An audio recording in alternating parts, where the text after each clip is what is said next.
네, 예루살렘에서 또 인사드립니다. 예루살렘의 그 크리스마스의 분위기를 좀 얘기해달라 이렇게 말씀해 주셨는데, 예루살렘에 살고 있는 저희들은 오히려 모으기도 그립고 또 모교회가 그리워지는 그런 시기 아닌가 싶어집니다. 예루살렘 특별히 뭐 그런 분위기를 거의 느낄 수가 없고요. 주로 이제 아랍 지역에서는 우리 크리스천들이 많이 있기 때문에 크리스마스 분위기를 느끼고 공유할 수 있는 그런 분위기가 있습니다. 그러나 일반적으로 유대인 쪽에는 거의 없다라고 생각하시면 되겠습니다. 아랍 쪽에 특별히 우리가 알고 있는 베들레헴이나 때로는 갈릴리 쪽에 있는 나사렛, 그리고 지중해 해변에 잘 알려져 있는 이제 항구 도시 가운데 하나인 이제 하이파. 이곳은 많은 그 아랍인들이 있고 그 가운데 또 크리스천들이 많이 있기 때문에 거기서 크리스마스 캐럴도 나오고 또 이런 트리도 볼 수 있고 그렇습니다. 일반적으로 잘 알고 있지만은 성경에는 예수님의 탄생일을 기록한 그 기록은 없죠. 정확하게 몇 월 며칠 날 예수님 탄생했다 이런 기록은 없습니다. 그럼에도 불구하고 12월 25일을 예수님의 탄생일로 정하게 된 건 이제 우리가 로마 시대 때 잘 알고 있는 이제 콘스탄티너스 그 황제에 의해서 그렇게 제정된 것으로 알고 있습니다. 처음에 시작할 때야 전통이라는 게 뭐 나쁜 데서 온 거 아니지 않습니까? 좋은 것을 가지고 하다 보니까 그렇게 된 건데 그 당시에 이제 우리가 보게 되면 역사적으로 보면은 12월 25일은 그들이 다신교를 섬겼던 그 로마예요. 1년의 가장 큰 축제일이었다고 이렇게 얘기합니다. 그게 이제 말하면 뭐 태양신을 섬기는 그래서 그 날을 이제 자기들이 신앙을 받아들이고 나중에는 이제 기독교가 국교가 되지 않습니까? 이제 그런 과정에서 크리스마스를 자신들이 1년에 가장 크게 섬겼던 그 축제일을 바로 이제 예수님으로 대체해서 자기들의 축제일뿐만 아니라 전 세계 이제 예수님의 탄생일로 이렇게 대체했다고 하는.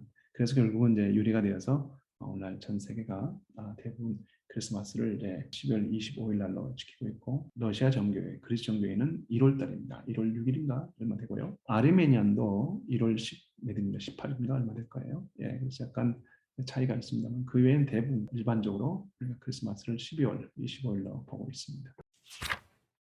여기서 이제 한 가지 생각해 보십시다. 성경에 나와 있는 어떤 기록에 의해서 예수님의 탄생일을 알 수 있는 힌트가 없냐? 있습니다.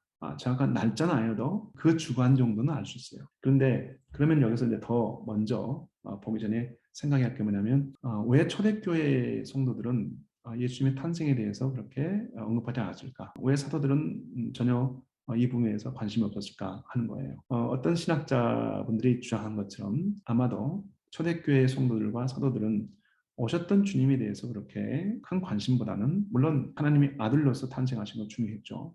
그러나 오신 주님은 확실한 분이고 더 중요한 것은 뭐냐면 다시 오실 주님 바로 재림하실 주님에 대한 종말론의 신앙이 너무 강했기 때문에 예수님이 오셨던 그 날에 대해서 그렇게 중요시 않았다라고 이렇게 얘기하시는 분들이 있습니다. 그걸 본다면 분명히 초대교회 성도들의 신앙은 굉장히 종말론적으로 주님이 속히 오실 것을 그렇게 간절히 바랬던 그 신앙인들의 모습이 아닌가라고 추정해 볼 수 있습니다. 그러면은 이제 성경의 어느 부분에 우리가 통해서 예수님의 탄생을 우리가 조금 추정해 볼 수 있냐 하는 거예요. 예, 그건 바로 누가복음 1장에 나와 있습니다. 지금 앞에 많이 보시는 이분들이 지금 제사장들입니다. 제사장들이 성전에 와서 제사를 지금 드리는 일을 하고 있는 그런 모습을 우리가 볼 수 있습니다. 누가복음 1장 5절로 쭉 나오는 얘기는 뭐냐면 광야에서 예쳤던 바로 요한을 지금 얘기하는 거예요. 요한의 출현을 지금 얘기할 때 그 아버지가 누구였냐? 그 아버지가 바로 사가랴였다. 근데 그 사가랴는 누구의 계보에 속했냐? 아비야 계보에 속했다. 네, 이것을 이제 강조하는 겁니다. 지금 뭘 얘기하냐면은 8절 이하의 말씀에는 사가랴는 제사장으로서 반드시 일정한 기간 동안에 자기는 봉사를 해야 됩니다. 성전에서. 그런데 옛날에 어느 시대인가는 자기가 원하는 시간에 가서 했을지는 모르겠지만은 다윗 시대 이후부터는 반드시 자기들의 어떤 계보, 24계보가 있었는데 거기에 속한 그 계보에 따라서 자기들이 한 주간씩 봉사하게 되었습니다. 그래서 구절에 보시면은 반드시 들어오면 여기 앞에 보시는 많은 제사장이 있지 않습니까? 이 제사장 가운데 한 사람은 하나님의 성전에 들어가 가지고 뭘 하냐면 분향단에 향을 이제 피워야 됩니다. 그게 이제 한 사람이 돼야 되는데 그건 누가 정할 것이냐? 그래서 제비를 뽑는 거예요. 그 제비를 뽑힌 그 사람이 이제 성전에 들어가서 바로 그 향을 피우게 됩니다. 근데 바로 사가랴가 바로 뽑히게 되었고, 그래서 성전으로 들어가게 됐다 하는 것이 이제 9절 말씀이고, 10절 말씀은 바로 그렇게 하나님의 전에 들어가서 이제 향을 이제 피울 때, 그때 나머지 많은 제사장들, 수많은 제사장들이 왔을 거 아니에요. 그 제사장들은 밖에서 뭐 했냐, 이제 기도했다, 이제 그 얘기예요. 그래서 이제 그 내용입니다. 그러면은 사가랴가 그 1년 중에 언제 여기에 와서 이제 봉사했냐, 그 날짜, 그 주간을 정확하게 안다면은 그 날짜로 해서 결국은 요한의 탄생을 알 수 있어요. 그런데 여기서 이제 우리가 예수님의 탄생을 이제 추정한다고 했잖아요. 그 탄생은 바로 요한의 탄생보다 6개월 이제 늦으면 되는 거예요. 그 근거가 여기 보시면 이제 26절에 나와 있죠. 26절에 보시면은 어때요? 이제 6개월 후가 되었을 때 바로 하나님께서 또 가브리엘을 이제 보냅니다. 그 천사가 어디에 갈릴리에 있는 한 마을에 나타났어요. 그 마을이 어디예요? 나사렛입니다. 이 얘기는 뭐냐면 그 다음 구절이 미리암, 마리아에게 나타나서 얘기한 얘기가 여기에 나온 것이에요. 그러면 이제 우리가 다시 한번 사가랴 들어갑니다.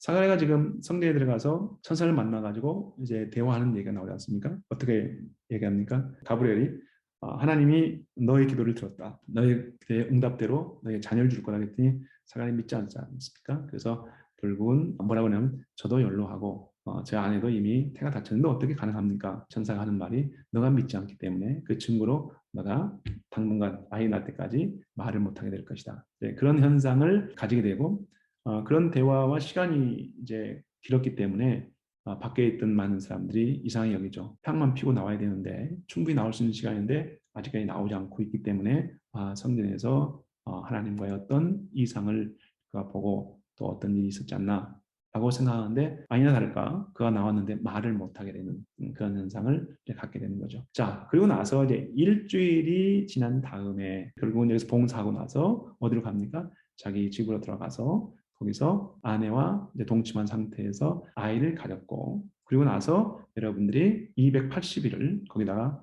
40주간을 더하게 되면은 요한이 탄생하는 그 주간을 알 수 있죠. 그리고 나서 그 탄생 주간에서부터 다시 6개월 뒤로 돌아오면은 예수님의 탄생 주간을 알 수 있는 것이죠. 이 8번째 지금 사가랴 들어와서 결국은 하나님의 천사를 통해서 너가 아이를 갖게 될 것이다. 그래서 그 다음 주에 가서 이때 만약 아이를 이제 해임했다고 한다면은 이제 저희가 여기서부터 40주간을 쭉 돌아가면요. 주간요 언제냐? 바로 6월절입니다. 정확합니다. 자, 그러면 다시 6월절에서 예수님의 탄생을 6개월만 빼면 되는 거니까 그러면 바로 장막절 주간입니다. 그래서 저희가 제사장 규례를 가지고 우리가 본다면은 정확하게 우리가 그 주간을 알 수 있다. 그 날짜는 우리가 몰라도 예수님의 탄생을 그래서 이제 장막절로 우리가 이렇게 보죠. 그런데 여기 반전이 하나 있습니다. 그게 뭐냐면은 제사장들이 각 자기의 이제 계보를 따라서 성전에 들어가는데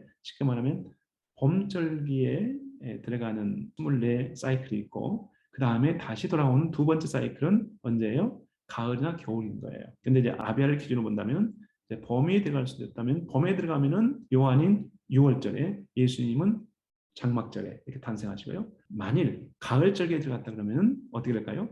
반대로 요한은 언제 탄생합니까? 예, 장막절에 탄생합니다. 그러면은 다시 뒤로 돌아와서 6개월 후면은 예수님은 언제예요? 6월절이에요. 이제 이런 절기를 따라서 우리가 예수님의 탄생의 그 날짜는 정확하게 몰라도 그 주간 정도는 알 수 있다는 것이 이런 의미입니다. 메시아행주들은 일반적으로 예수님의 탄생을 두 절기 중으로 본다면 어디로 보느냐? 당연히 6월절을 봅니다.